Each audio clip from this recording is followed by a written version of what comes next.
காட்டின ரொம்ப ஸ்ட்ராங்கான இல்லை இரும்பு மாதிரி இருக்குது அந்த பிடிவாதம் கொஞ்சம் கொஞ்சமாக தளர்ந்துட்டுருக்கு. இரும்பும் இப்போ உடைய போகுது.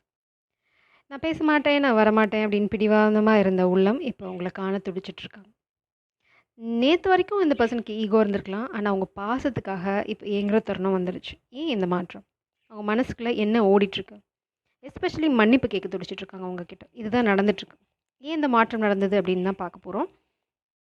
முதல்ல ஃபஸ்ட்டு இந்த மனமாற்றம் வர்றதுக்கு காரணம் என்ன? அந்த மனமாற்றம் வர்றதுக்கான முக்கியமான காரணம் பார்த்தீங்க அப்படின்னா, உங்களோட மௌனம். நீங்கள் அமைதியாயிட்டீங்க. Locked, blocked. நீங்கள் ஏதோ ஒரு வேலை பார்த்துருக்கீங்க. அது ஆக்சுவலாக ஒர்க் அவுட் ஆகுது. அதே சமயம் பார்த்தீங்க அப்படின்னா, நீங்கள் பேசல. உங்ககிட்ட பேச துடிச்சிட்ருக்காங்க. உங்கள பார்க்க துடிச்சிட்ருக்காங்க. அவங்களோட எமோஷன்ஸ் வந்து ரொம்ப பீக்கில் இருக்குது. அவங்களால இந்த எமோஷன்ஸை இன்னும் ரொம்ப நாளைக்கு வந்து இப்படி பாட்டில் பண்ணி மூடி வைக்க முடியாது. அவங்களுக்கு நல்லாவே தெரியும், இந்த கனவு நனவாகணும் அப்படின்னா நிச்சயமாக ஒரு ப்ராக்டிக்கல் பிளான் வேணும் அப்படின்னு தெரியும். உங்கள் மௌனம் தான் அவங்க மாற்றத்துக்கு பெரிய காரணமாக இருக்குது. மெட்டமார்ஃபசிஸ் பார்த்தீங்க அப்படின்னா ட்ரான்ஸ்ஃபர்மேஷன், பெரிய ட்ரான்ஸ்ஃபர்மேஷன் கோ த்ரூ பண்ணிகிட்ருக்காங்க. உங்கள் மௌனம் நீங்கள் பேசுனதை விட அதிகமான விஷயங்களை அவங்களுக்கு புரிய வச்சுட்ருக்கு. ஸோ உங்கள் மௌனம் நீங்கள் வந்து நினச்சிருக்கலாம், நான் வந்து சஃபர் ஆகிறேன் அந்த மாதிரி. இல்லவே கிடையாது. இல்லவே இல்லை. ஏன்னா உங்கள் மௌனம் தான் அவங்க மாற்றத்துக்கு பெரிய காரணமாக இருக்குது. ஸோ நீங்கள் எதை பற்றியும் கவலைப்படணும்னு அவசியம் இல்லை. இவங்க கூடிய சீக்கிரம் உங்ககிட்ட வந்து பேச போகிறாங்க. ஸோ இது மட்டும் தானா அவங்க வாழ்க்கையில் வேறு ஏதாவது சம்பவங்கள் நடந்தனால இந்த ரியலைசேஷனுக்கு அவங்க வந்திருக்காங்களா? ஏன் இந்த திடீர் ரியலைசேஷன்? உங்களை இழந்தது பெரிய தவறுன்னு அவங்க நினைக்கிறதுக்கான காரணம் உங்கள் மௌனம் மட்டுமா? இல்லை அவங்க வாழ்க்கையில் ஏதாவது விஷயங்கள் நடந்ததா? இல்லை நீங்கள் பேசாதது அவ்வளோ பெரிய பாதிப்பை அவங்களுக்கு உண்டு பண்ணியிருக்கா? What is happening in their life?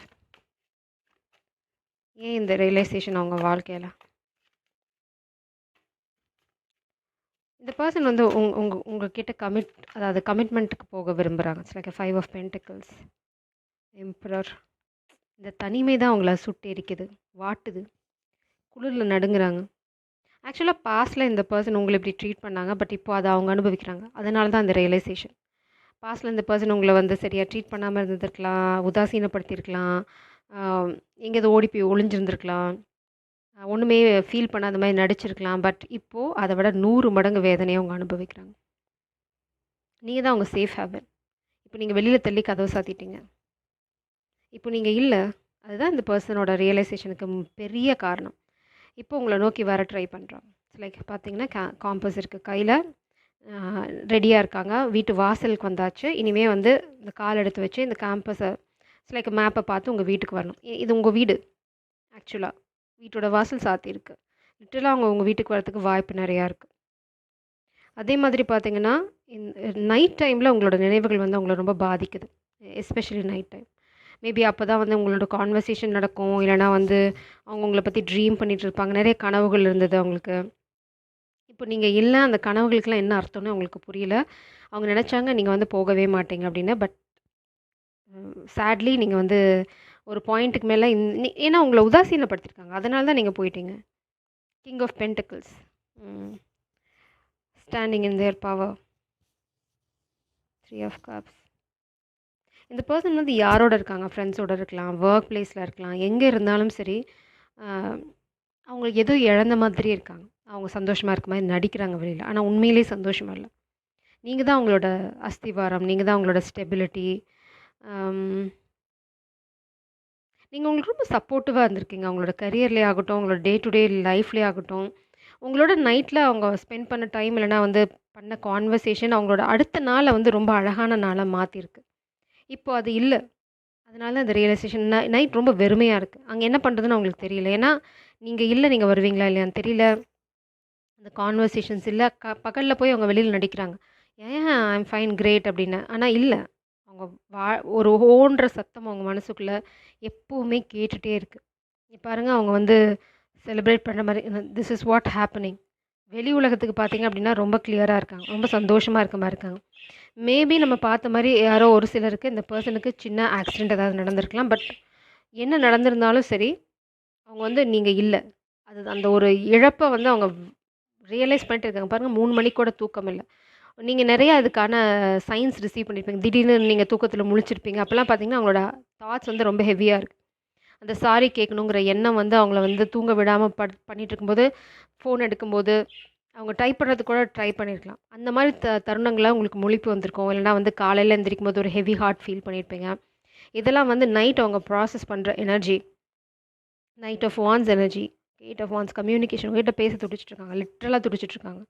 எப்போ எப்போ எப்போ சந்தர்ப்பம் கிடைக்கும். ஏன்னா நீங்கள் பிளாக் பண்ணிட்டீங்க, எப்படி உங்ககிட்ட பேசுறதுன்னு தெரியல. மேபி நேரில் வர்றது அவங்களோட பிளானாக இருக்கலாம். மோஸ்ட்லி நேரில் வர்றதுக்கு வாய்ப்பு நிறையா இருக்குது. ஸோ எப்படி கிளைம் பண்ண போகிறீங்க இந்த எனர்ஜியை?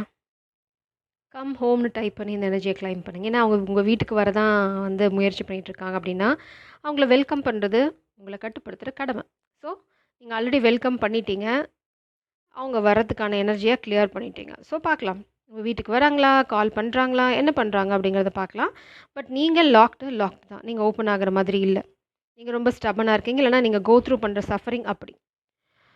என்ன கால் பண்ணி என்ன சொல்ல போகிறாங்க, இல்லைனா உங்ககிட்ட கேட்க நினைக்கிற மன்னிப்பு என்ன, அதை பார்க்கறதுக்கு முன்னாடி நம்ம வந்து அடுத்த படி அவங்க வாழ்க்கையில் என்ன மாற்றம் இருக்குன்னு பார்த்துட்டு அவங்க உங்ககிட்ட கால் பண்ணி என்ன சொல்ல போகிறாங்கன்னு பார்க்கலாம். எதுக்காக அந்த கால் என்ன, எதுக்காக உங்களை நேரில் சந்திக்க முயற்சி பண்ணாங்க, அடுத்தபடி இது ஜஸ்டிஸ், நியாயம். மேபி நீங்கள் லீகல் சிஸ்டமில் இருக்கலாம், இல்லைனா வந்து அவங்க லீகல் ப்ரொஃபஷனில் இருக்கலாம், இல்லைனா வந்து என்ன சொல்கிறாங்க அப்படின்னா உங்களுக்கு நியாயம் செய்யணும்னு நினைக்கிறாங்க. இந்த காதலுக்கு நியாயம் செய்யணும்னு நினைக்கிறாங்க. நீங்கள் பண்ணது சரிதான், அவங்களுக்கு நல்லாவே தெரியும், அவங்க தான் தப்பு பண்ணிட்டாங்கன்னு தெரியும்.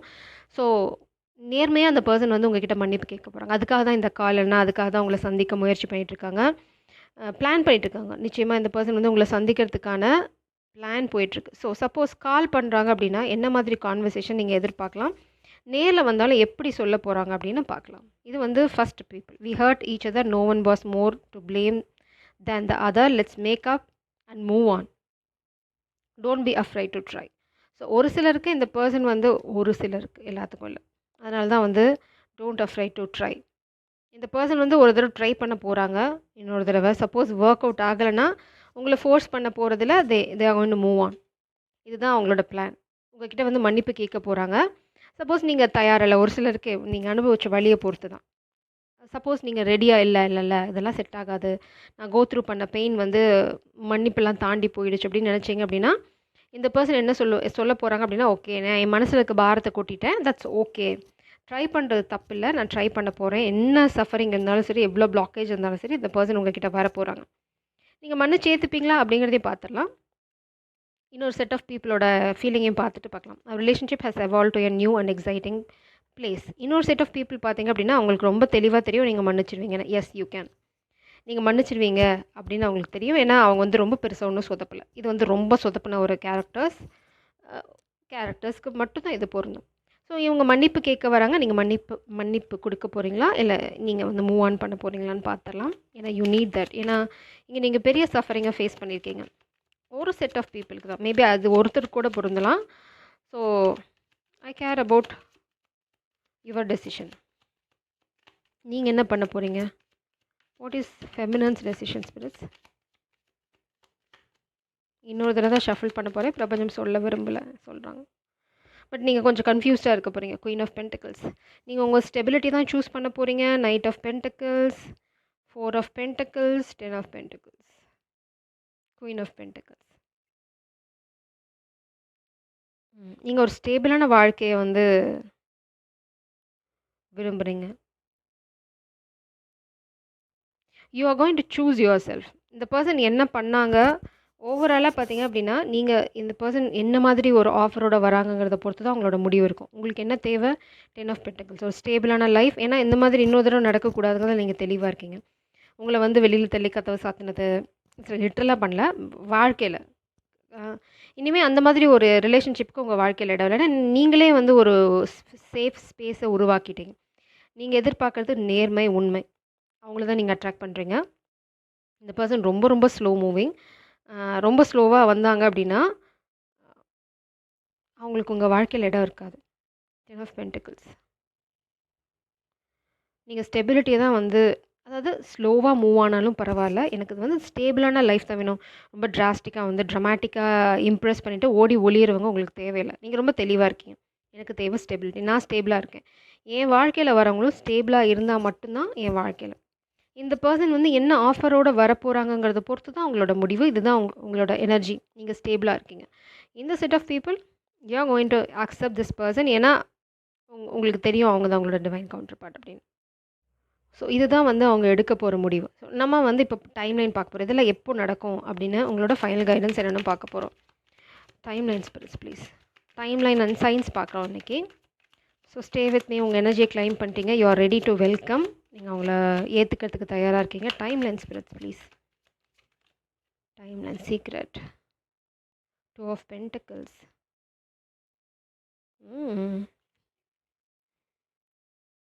டூ ஆஃப் பென்டக்கிள்ஸ் அப்படின்னா அவங்க தான் சூஸ் பண்ண போகிறாங்க. இட்ஸ் லைக் 2 இயர்ஸில் நான் சொல்ல மாட்டேன் கண்டிப்பாக. King of cups, 9 of cups. அவங்களோட விஷை அவங்க தான் தேர்ந்தெடுக்க போகிறாங்க. It's like timeline. எப்போ வந்து உங்ககிட்ட காதில் சொல்ல போகிறாங்க, எப்போ உங்களை நோக்கி வர போகிறாங்க அப்படிங்கிறத அவங்க தான் ட்ரை பண்ண போகிறாங்க. பட் வித்தின் அ இயர் நீங்கள் வந்து இந்த பர்சன் கிட்ட வந்து கமிட்மெண்ட்டே ரிசீவ் பண்ணுங்க. It's all about commitment. நான் வந்து மன்னிப்பு கேட்குறத பற்றி பேசலை. உங்களோட கமிட்மெண்ட். 9 ஆஃப் கப்ஸ் பார்த்தீங்க அப்படின்னா 9 வீக்ஸ். 9 வீக்ஸ் டு 1 இயர்னு சொல்ல முடியாது. 1 மந்த். அதாவது நான் கமிட்மெண்ட்டை பற்றி பேசுகிறேன் இங்கே. ஏன்னா stability. Pentacle is all about stability. உங்கள் காதல் கல்யாணத்தில் முடியறதுக்கு 1 இயர் எடுக்கும். பட் இந்த பர்சன் உங்ககிட்ட வந்து காதலை எக்ஸ்ப்ரெஸ் பண்ணுறது பார்த்தீங்க அப்படின்னா 9 வீக்ஸ்க்குள்ளே. நீங்கள் இந்த ஸ்பெஷல் கீ பார்ப்பீங்க. இல்லைனா உங்களோட கீ ரொம்ப முக்கியம். உங்கள் காதலுக்கு உங்கள் காதலோட உங்களுக்கு தெரியும் உங்கள் பர்சனோட ஹார்ட் எப்படி திறக்கிறதுன்னு. அது ரொம்ப ரொம்ப முக்கியம். ஸோ கீ பார்ப்பீங்க. அதாவது ரொம்ப ஸ்பெசிஃபிக்கான கீ. ஒரு யானை பார்ப்பீங்க. இதெல்லாம் சயின்ஸ் அவங்கக்கிட்ட. 2 கீ, 3 கீ. ஓ ஓ கீ கீ கீ இங்கே பாருங்கள். 3 டிஃப்ரெண்ட் கீ. ஸோ உங்கள் கீஸை பத்திரமா வச்சுக்கோங்க. பிரபஞ்சம் ஏனோ தெரியல கீ கீ கீன்னு கத்திட்டுருக்காங்க. ஸோ வெளியில் போகும்போது வரும்போது உங்கள் கீஸை பத்திரமா வச்சுக்கோங்க. It's very specific message. Commitment. நான் சொன்ன மாதிரி கமிட்மெண்ட் தான் இந்த டைம்லைன். 1 இயர். இப்போ தான் வந்து மலர்ந்துட்டுருக்கு காதல். இவ்வளோ நாளாக இல்லாத காதல் இப்போ மலர்ந்துட்டுருக்கு. இது வந்து ஸ்பிரிச்சுவல் ப்ரொடெக்ஷன். ஸ்பெல்லில் இருந்து உங்கள் காதல் ஸ்பெல்லில் இருந்தெல்லாம் ப்ரொடெக்டட். அதே மாதிரி பார்த்தீங்கன்னா 2 ஆஃப் வான்ஸ் அவங்க பிளான் பண்ணிட்டுருக்காங்க. ஆல்ரெடி பார்த்துட்டோம். So this is what happening in your love life. Jai சாரம். God bless you.